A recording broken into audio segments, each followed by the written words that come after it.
Assalamualaikum Ustaz. Waalaikumsalam. Persoalan, mengapa berlaku juga perbezaan pandangan antara disebut mazhab bukan mahzab.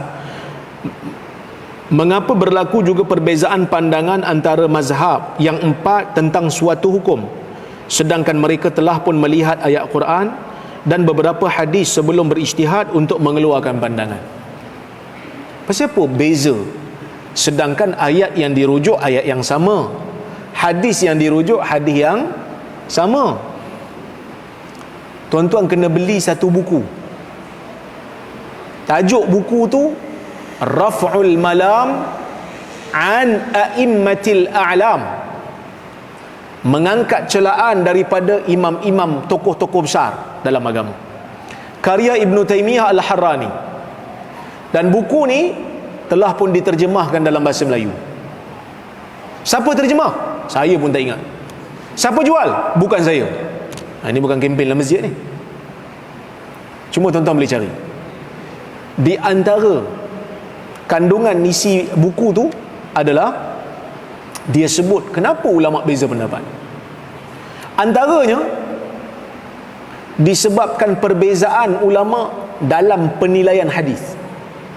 Tadi kan kita bincang, nak rapat ke nak renggang? Ada yang nilai lafaz yang rapat tu dhaif. Ada yang nilai lafaz yang rapat tu walaupun dhaif tapi ada hadis lain. Hadis lain, hadis Aisyah yang pergi sentuh kaki Nabi tu. Situ dah beza dah. Itu yang pertama. Yang kedua, kadang-kadang hadis tu tak sampai kat Nabi. Kat Nabi pula. Hadis tu tak sampai kat imam-imam mazhab ni. Sebab tu Abu Yusuf, anak murid kepada Abu Hanifah, pengasas mazhab Hanafi, bila dia sampai dekat Madinah, dia tengok hadis-hadis, dia kata, kalaulah sahabatku Abu Hanifah melihat riwayat-riwayat ini, sudah pasti dia akan menarik balik fatwa-fatwanya. Kerana pada zaman tu hadis-hadis ni masih dalam periwayatan. Kadang-kadang sampai, kadang-kadang tak sampai, kadang-kadang sampai, tapi daripada jalur yang tak sahih dia tak boleh pakai. Kan? Kadang-kadang ada ulama-ulama ni dia pakai hadis tu, dia tak tahu hadis tu telah dimansuhkan. Dia tahu yang awal aja, yang ujung Nabi batalkan hadis tu dia tak tahu. Sampai kesudah dia semayang macam tu contohnya kan. Ada juga. Dan yang paling banyak perbezaan cara faham. Beza cara faham. Ni Datuk Mufti kita ada bagi contoh dulu. Dia kata kita ada anak dua orang, seorang Muaz, seorang Abu. Anak saya kata dekat Muaz dengan Abu, Muaz dengan Abu, pergi kedai Pak Mat depan ni, beli gula 2 kilo. Dua orang ni pun pergilah kedai. Pergi kedai Pak Mat, Pak Mat nak gula 2 kilo. Pak Mat kata gula habis lah. Yang Muaz kata gula habis, macam mana Abu? Abu ni akal panjang sikit. Dia kata kita pergilah kedai Pak Mai. Pak Mai ada jual juga. Muaz kata tak boleh, ayah kan kata kedai Pak Mat. Kita kena balik lah, sebab ayah sebut kedai Pak Mat. Kedai Pak Mat gula 2 kilo. Abu kata yang penting gula. Kedai Pak Mat tu sebab kedai tu yang ayah biasa pergi. Tak, kalau nak gula boleh je sebut beli gula 2 kilo. Tapi kenapa dia sebut Pak Mat? Menunjukkan ayah kita baik dengan Pak Mat. Pak Mat itu ada masalah dengan ayah kita. So tafsiran ni akan menyebabkan perbezaan mazhab. Ya, perbezaan mazhab itu berlaku. Sebagai contoh, dalam hadis Nabi SAW kata orang lelaki kalau ihram tak boleh pakai khuf, kena pakai slipper. Khuf ni stocking kulit. Tapi kalau tak ada slipper, boleh pakai khuf, cuma kena potong bawah pada buku lali. Orang lelaki kalau ihram nak buat umrah ke nak buat haji, ihram kena pakai slipper, tak boleh pakai khuf. Tapi Nabi kata kalau slipper tak ada, fa in lam yajid na'lain falyalbasil khufain wal yaqta'huma tahta al-ka'bain, atau kama qala. Kalau tak ada selipar, hendaklah dia potong khuf bawah pada buku lali, dan dia boleh pakai.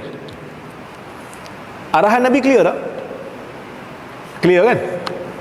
Arahan Nabi clear. Maksudnya tak boleh pakai selipar. Kalau tak ada selipar baru pakai khuf, kena potong bawah buku lali. Tapi katalah orang tu dia ada dua-dua, selipar dia ada, khuf dia ada, dia nak pakai khuf juga, lepas tu dia potong bawah buku lali, boleh tak boleh?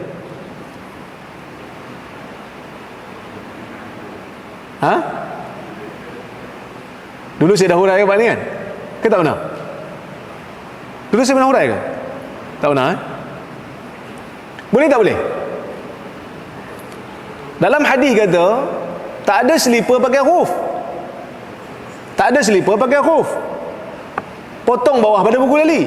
So kalau orang tu memang tak ada selipar, ada khuf aja, potong bawah buku lali, boleh pakai, settle lah. Tapi yang ni dia ada selipar, dia ada khuf. Dia kata saya nak pakai khuf juga. Selipar ni tak apalah, saya sayang nak pakai selipar ni, saya simpan selipar ni. Saya nak pakai khuf, saya potong bawah buku lali. Boleh tak? Mazhab Syafi'i tak bagi. Sebab dia kata apa? Sebab syarat boleh pakai khuf bila selipar tak ada. Hanafi kata boleh. Bolehlah pakai khuf. Sebab apa boleh? Sebab bila dah potong bawah pada buku lali, dia dah jadi selipar. Dah kenapa Nabi kata kalau tak ada selipar kena baru boleh pakai khuf? Iyalah, dah khuf elok-elok tutup buku lali, ada selipar pakailah selipar, buat apa nak bagi potong pula? Bila potong rosaklah dia. Kan bazir tu. Ibn Taymiyah kata pendapat Hanafi ni betul. Mazhab Syafi'i kata dah. So beza cara faham. Kadang-kadang bukan beza cara faham, itu beza cara faham. Kadang-kadang beza cara apply, aplikasi. Ini saya dah hurai dulu, kalau ingat lagi lah. Allah Subhanahu wa ta'ala mengatakan hukuman orang yang mencuri potong tangan. Wasariqu wasariqatu faqta'u aydiyahuma. Orang mencuri laki dan perempuan potong tangan. Dalam hadis sebut potong tangan daripada pergelangan. Faham tak? Clear. Definisi mencuri apa dia? Definisi mencuri, ambil harta orang sembunyi-sembunyi, tanpa dia sedar, dia tak ada, ambil harta dia, milik dia, di tempat simpannya yang sesuai untuk dia. So orang tu simpan duit dia dalam harta, dalam peti besi dia. Ada orang pergi pecah rumah dia, ambil duit dia. Tu dikira mencuri tak? Mencuri. Mencuri ada beza dengan merompak. Merompak terang-terang, yang tu ada hukum lain. Yang ni mencuri senyap-senyap. So definisi mencuri, ambil harta orang senyap-senyap tanpa izin daripada tempat harta tu disimpan, yang mana tempat simpan tu selayak baginya. Yang tadi dalam peti besi, dalam rumah. Okey,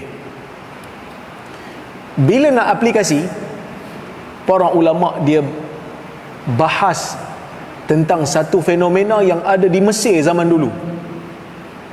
Satu pencuri yang tak pernah ada di zaman sebelumnya. Apa dia? Mencuri kain kapan.